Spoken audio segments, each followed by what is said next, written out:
দিকে তাকাচ্ছি। আমি আজকে 3টা প্রশ্ন বলবো। খাওয়ার আগে ও পরে কি কি করি?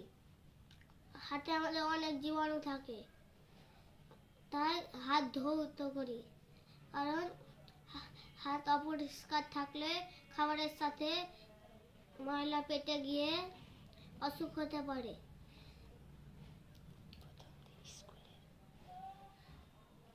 তাই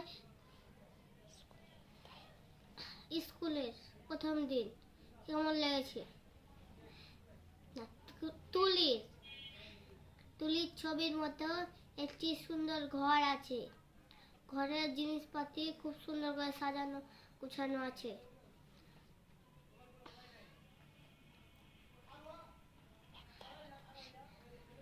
এক পাশে একটি খাট এবং টেবিলের উপর বইগুলো খুব সুন্দর করে সাজানো আছে। তুলি গান গায়, তাই তবলাও একটাও আছে। স্কুলের প্রথম দিন কেমন লেগেছে?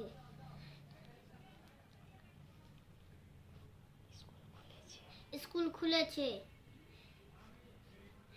নতুন নতুন ক্লাস শুরু হয়েছে, হাতে নতুন বই পেয়েছি, পুরাতন অনেক বন্ধুর সাথে দেখা হয়েছে, অনেক মজা করেছি। টাটা।